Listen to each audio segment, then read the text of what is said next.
month. 2 more weeks and it isn't good enough. I never heard of this, but he paid a difference if he thinks to pay for stimulator. Which really is like $8 to help the bone. Never heard of it before. We have to go 9 weeks. Trying to heal first. And I've already reached that point. Wow. Be careful to get there. Roll that. All right. You're good. Well, good morning, everyone. Welcome to our study once again in the Gospel of Luke, Luke chapter 11. If you'll turn there, Luke chapter 11. We are getting towards the end of a section in which Jesus is pronouncing a series of woes upon the Pharisees and the lawyers. And we were kind of in the middle of a verse last time when we had to stop. So let's go back to the beginning of this section and read from verses 37 through 49, which is where we ended last time. So 37 to 49. So it's a little bit of a long section here so far, but I want to get the feel of things as we get into verse 49. Remind ourselves what's there. So would someone with a modern translation like to read verses 37 to 49? The New King James. New King James is modern. Okay. Yeah. And as he spoke, a certain Pharisee asked him to dine with him. So he went in and sat to eat. When the Pharisee saw it, he marveled that he had not washed before dinner. Then the Lord said to him, "Now you Pharisees make the outside of the cup and the dish clean, but your inward part is full of greed and wickedness. Foolish ones, did not he who made the outside make the inside also? But rather give alms of such things as you have. Then indeed all things are clean to you. But woe to you Pharisees, for you tithe mint and rue and all manners of herbs, and pass by justice and the love of God. These you ought to have done without leaving the others undone. Woe to you Pharisees, for you love the best seats in the synagogues and greetings in the marketplaces. Woe to you scribes and Pharisees, hypocrites, for you are like graves which are not seen, and the men who walk over them are not aware of them." Then one of the lawyers answered and said to him, "Teacher, by saying these things, you reproach us also." And he said, "Woe to you also, lawyers, for you load men with burdens hard to bear, and you yourselves do not touch the burdens with one of your fingers. Woe to you, for you build the tombs of the prophets, and your fathers kill them. In fact, you bear witness that you approve of the deeds of your fathers, for they indeed killed them, and you build their tombs. Therefore, the wisdom of God also said, I will send them prophets and apostles, and some of them they will kill and persecute." All right, and that's kind of in the middle of a sentence too, but I want to pick up that first part before we move on. So in speaking to this lawyer, he says in verse 48 that they are witnesses and approve the deeds. And remember last time we said that being a witness here is not just seeing something, but acting as an official, giving official approval to it, so that you're there as someone who is legally saying, yes, I approve of this, or I agree with this. And in building these monuments, they were, he says, instead of building monuments to people that they thought was a shame had died, we're building monuments really instead to the actions of their forefathers and putting them to death. So in verse 49, continues, he says it was verse 49, for this reason also the wisdom of God said, and we talked a little bit last week about what is meant by the wisdom of God, and there are several possibilities of what it meant, but I think that the best way of understanding it is that Jesus is referring to himself as the wisdom of God. We go back to the book of Proverbs and some other places to show that, in fact, Jesus is the wisdom of God, and he is speaking as the wisdom of God, and is in fact quoting himself what had been said in the Old Testament, because he says, I will send to them prophets and apostles. Now, when we think about prophets and apostles, and he says some of them they will kill and some will persecute. I will send to them prophets and apostles. What comes to your mind as to what the possible meaning of this is when he says, I will send prophets and apostles?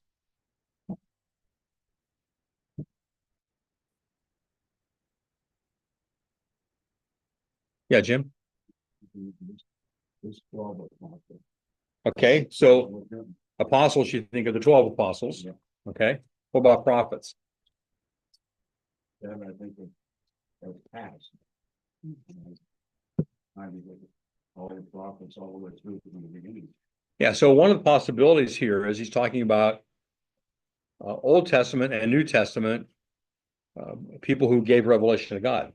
And that's certainly a possibility here that he's talking about the Old Testament and New Testament. What's another possibility?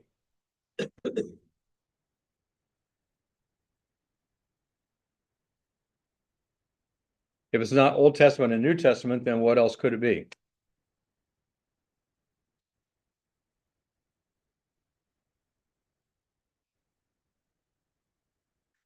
Has the fogginess outside entered our brains as well?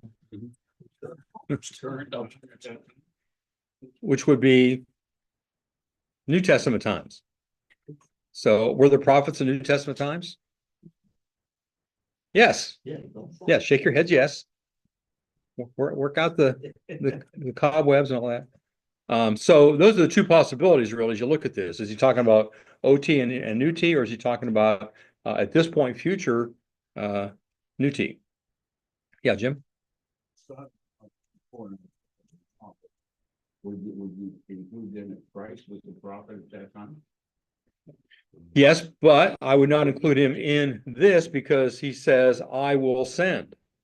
So, and he's not sending himself, he's sending others. So you're right about that.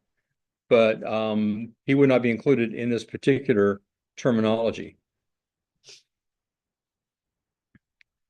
Let's see, do I have that there for a reason? Not yet. Okay.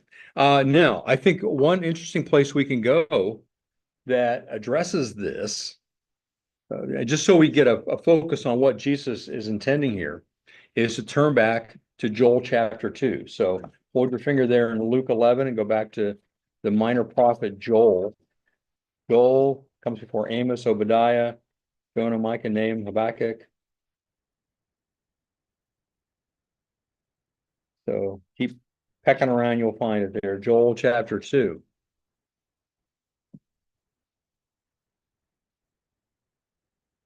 Beginning with verse 28. And this is the famous passage quoted by Peter on the day of Pentecost, and in which he says, this, what you're seeing on the day of Pentecost is what Joel was talking about. And I think we can see that quite possibly this is what Jesus is talking about too.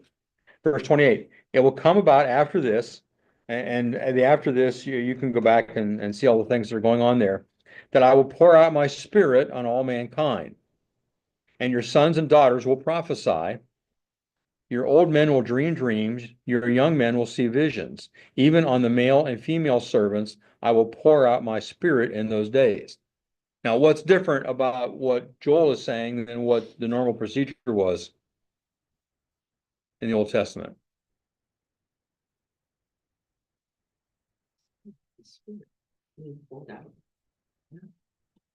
People had the spirit in the Old Testament, but it was an individual, and this is like a corporate, he's pouring it out. Although it is individuals, because sons and daughters For everybody. is for all believers. So all kinds of people, not just prophets, not just like Elijah, Elisha. It's for all kinds of people, male and female servants. That's the lowest rank in society.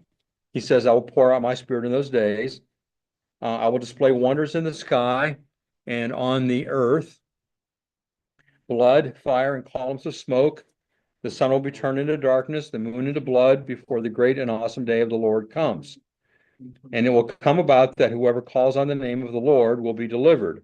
For on Mount Zion and in Jerusalem there will be those who escape, as the Lord has said, even among the survivors whom the Lord calls.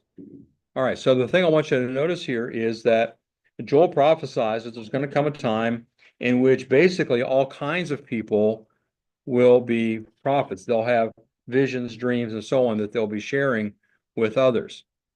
Godet observes in relationship to Proverbs 123, I think we looked at last week, where wisdom states, if you respond to my warning, then I will pour out my spirit on you and teach you my words. So there's precedence in looking at the Old Testament promises that what Jesus is talking about here may in fact refer to what he would do, which at that point was future, and that is on the day of Pentecost and following. Godet says, for the breath of his spirit, whom God promises to send to his people to instruct and reprove them, Jesus substitutes the living organs of his spirit, his apostles, the new prophets. In other words, when he says, I'm going to send the spirit, here Jesus is substituting the agencies of that spirit, that is prophets and apostles. Then he applies to the Jews of the day, the sin of obstinate resistance proclaimed in the same passage. And then finally, he paraphrases the idea of final punishment, which closes this prophecy. So, and I would agree with Godet and others who see this as referring to what would happen in the future, because if you continue to look at the rest of the verse, it says, and some of them they will kill, and some they will persecute. That's looking at the future. So he's already addressed the past and said, you lawyers build these monuments to the prophets, but your forefathers killed them and you're in agreement with them. And now we're looking to the future. I will send prophets and apostles, and some of them they will kill, and some they will persecute. And if you read the book of Acts by the same author, Luke, it details much of that murder and persecution carried out by the Jewish leadership upon those people. All right, any questions or comments to that point before we get to the so that?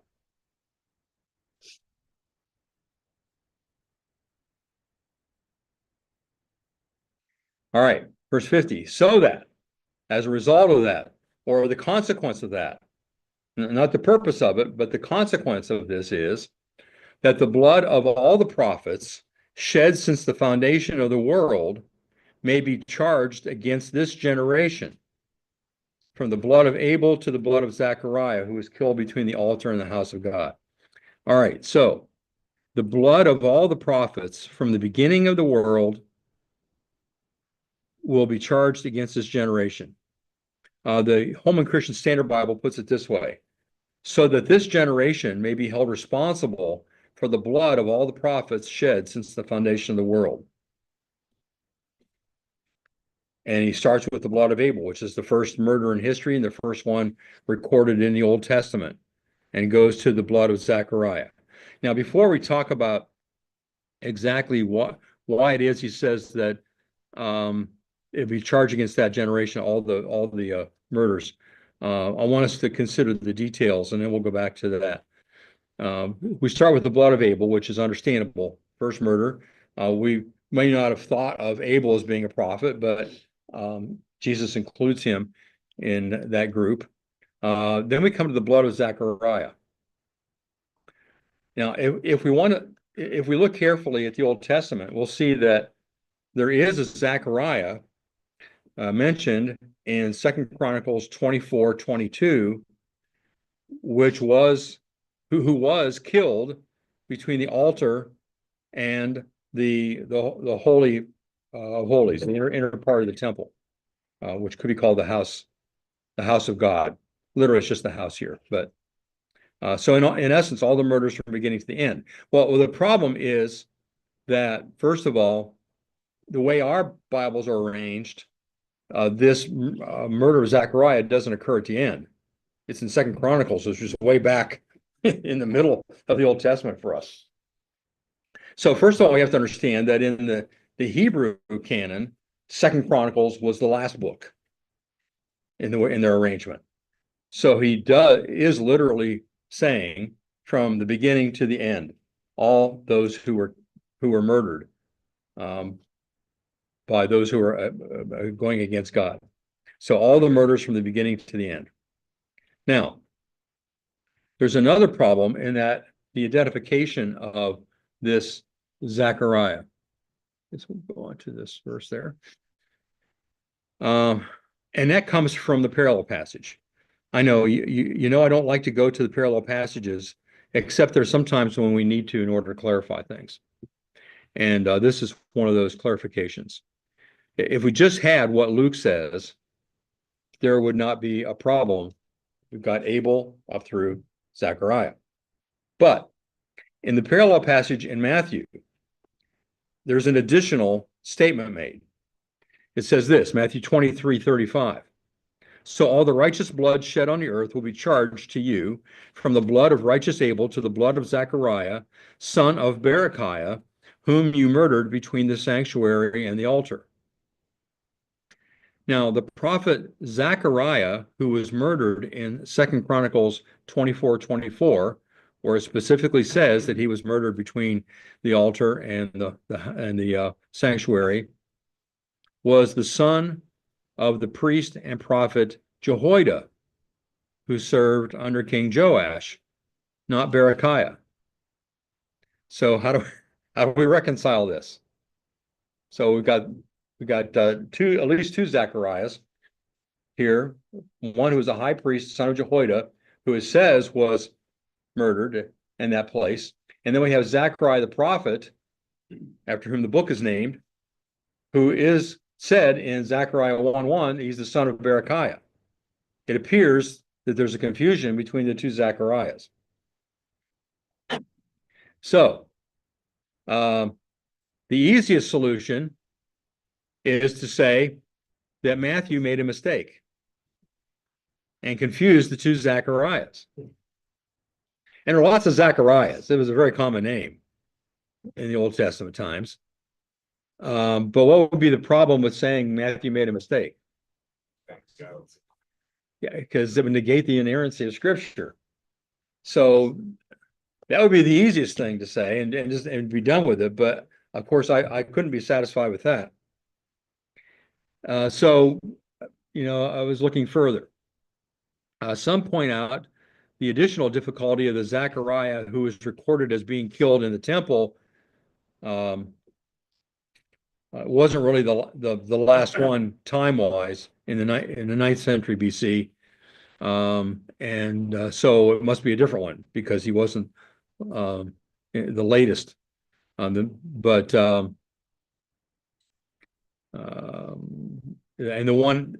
prophet Zechariah, he's the son of Berechiah, but it's not recorded that he was murdered. But that doesn't mean he wasn't. It's just not recorded. But it would be extreme coincidence that Zechariah, the son of Berechiah, who is the prophet, was killed in the same way as another Zechariah, who was the son of Jehoiada. So here, God is amazing. I mean, like that stuff happens quite a bit. yeah, that would be something. Now, to throw another monkey wrench in the machinery, some of the church fathers identified this Zechariah with the father of John the Baptist. His name was Zechariah, too. Gregory of Nyssa, 4th century bishop, who was one of the trio called the Cappadocian Fathers, wrote that some said that John the Baptist's father prophesied the mystery of the immaculate virginity of the Mother of God and did not separate Mary from the section of the temple dedicated to virgins, wishing to show that it was in the power of the Creator of all things to manifest a new birth while he did not deprive the mother of the glory of her virginity. In other words, there was a certain section of the temple compound that was reserved for virgins. And the tradition was that Zechariah the father of John the Baptist, he was a priest, and that he brought Mary into that area and proclaimed that she was going to be the mother of the Messiah while she was pregnant. Well, that was a great affront to the people there because they said she's pregnant, she can't be a virgin. You are bringing someone in here who doesn't belong. And so he was killed for proclaiming such a thing in that same area of the temple. Thomas Aquinas, 13th century theologian, records, but others give another reason for the destruction of Zacharias. For at the murder of the children, and essentially what Thomas Aquinas said, now remember, this is 1300 years later. He says that when Herod the Great sent out soldiers to kill the Messiah, looking for Jesus, and he couldn't find him, he then started looking for John the Baptist. Somehow he knew about John the Baptist being born. And so he came to Zechariah, and Zechariah wouldn't tell him where John was, and so they killed him. Now, both of these stories, even though they're different, appear to have their origin in a 2nd century work called the Proto-Evangelium of James, which otherwise, even if this part's true, otherwise has a lot of errors in it. So we can probably dismiss the third Zechariah there. Now, another possible solution is it was common practice in biblical times to consider one's grandfather as father when you're explaining heritage.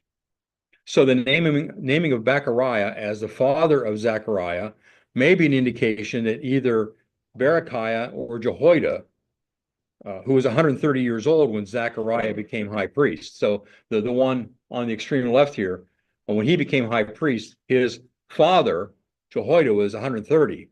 So it could be conceived that that really wasn't his father, that was his grandfather, and that his father, Berechiah, had died previously, and that's why I passed on to Zechariah. So in other words, there would have been 2 Berechiahs, both fathering guys named Zechariah.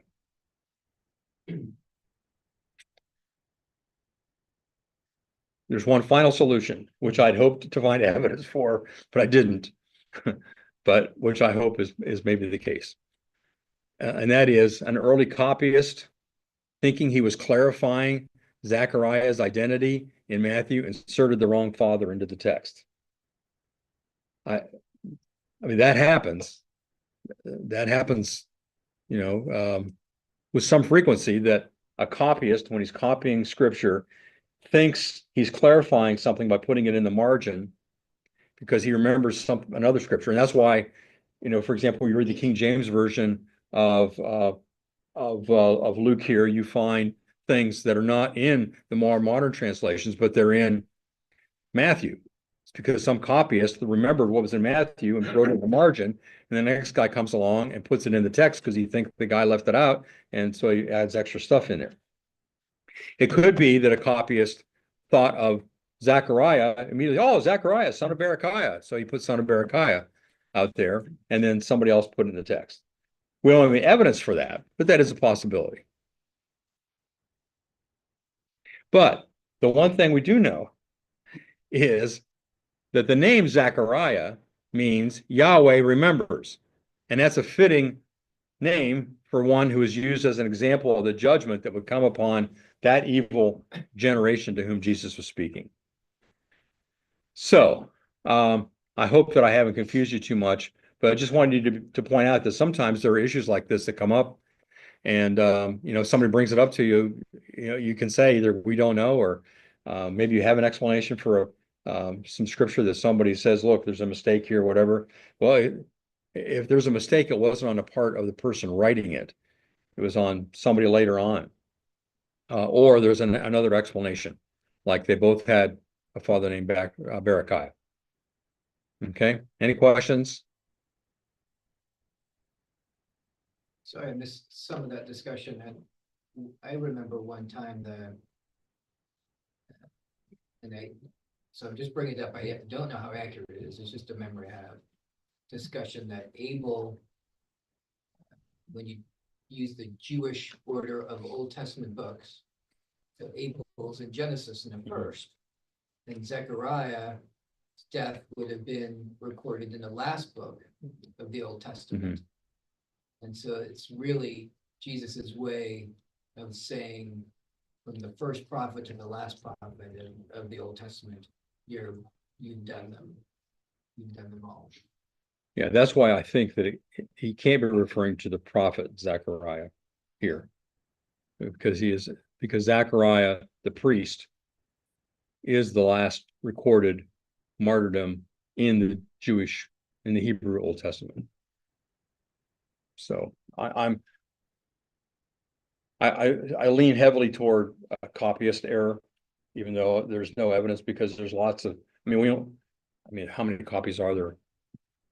We have a lot, but as far as very early copies, it could have happened. Jim? I have a question, it's diverging slightly, but because of the comment you made. You said about the meaning of the name Zechariah. Mhm. In the Bible, I've noticed you read, and it's, you go through and it says, this name meant so and so, and the way a person lived. They were named that when they were born. And that's the way they lived. It seems like instead you're going backwards to say that, but it said that before they were born. And- Sometimes the names change. And then to me, I've read some things that was a little confusing. They say, well, you're given such and such a name, that means you'll be a certain way. Well, not today. You know, but back then it seemed like, and especially in the Old Testament, their names applied how they lived.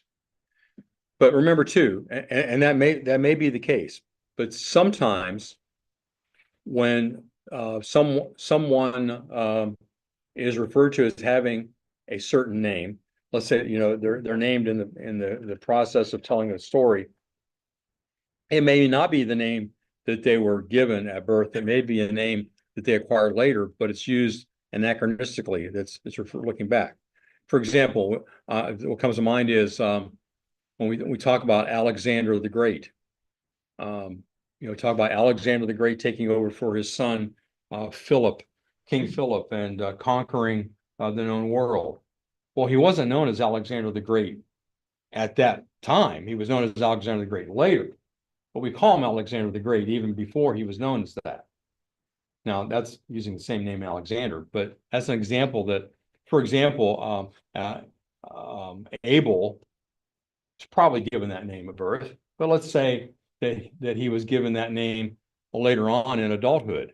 Well, in writing the story, the writer would still call him Abel because that's what he's known as, even though that wasn't his name originally. Does that make sense? So it could be what you said, that a person, Jacob certainly is an example of that. He was given the name Jacob. He's a deceiver, and he was that. But later on, his name is changed to Israel, Prince of Yahweh. And so God changed his character in a sense in changing his name. Got Abram to Abraham and things like that. But even so, when we're thinking about the early life of Abram, we often say Abraham, even though he wasn't technically Abraham yet, right? So it's one of the things to keep in mind about names. But when Jake was born, his parents didn't know he'd be deceiver.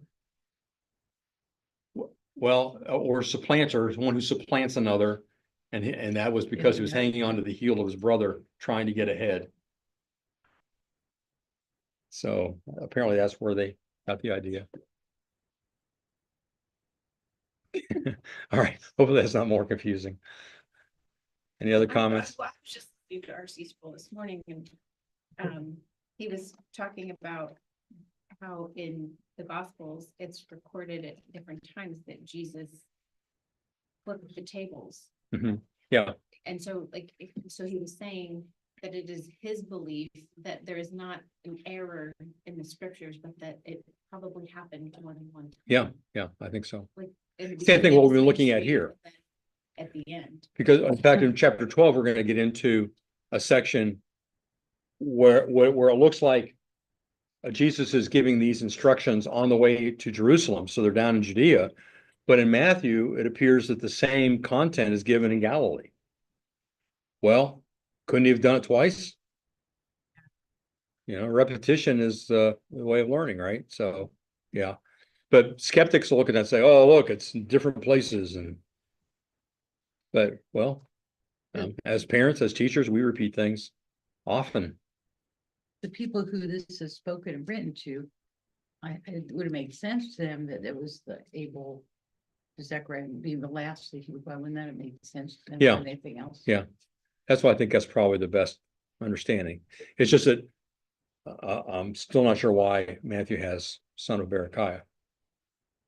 Except that it might have been a scribal error. A footnote.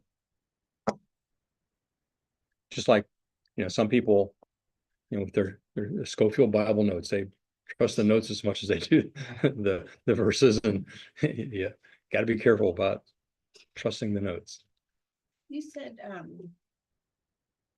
Jehoiada, is that how you say his name? Yeah, for Jehoiada. Jehoiada. Is there a connection between Jehoiada and Berechiah? You said like Berechiah was 130 years old, maybe. No, Jehoiada was 130 years old when he died, Okay. and Zechariah became high priest Okay. under King Joash. So the Bible doesn't tell us if there was anyone in between, Like a but there could have been, Okay. being So that like he the was, same way that Jesus is referred to as the son of David when Yeah. he's the son of Joseph. yeah, Okay, not really the son of Joseph. right.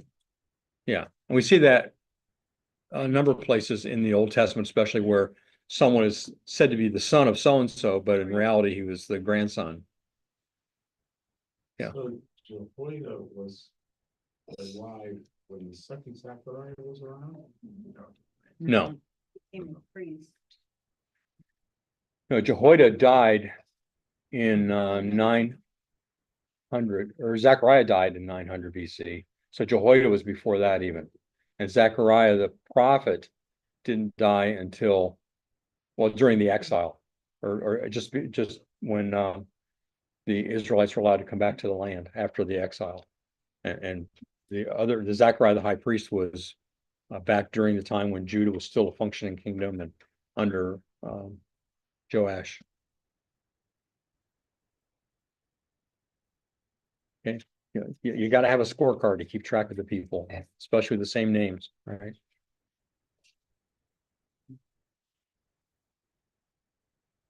All right, looks like that's as far as we're going to get today. Because next time we need to talk about how is it that they could be charged? How could that generation be charged with all those murders? They didn't do it. That's not fair. So we'll have to tackle that next week.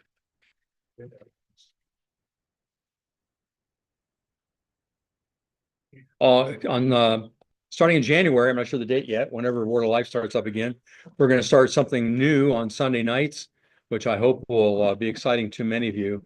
We're going to be looking at and doing an inductive study. That is, asking questions of the text, interactive on the life of Christ in a harmony of the Gospels. So we're looking at all the Gospels at the same time, and basically getting a great understanding of the life of Christ.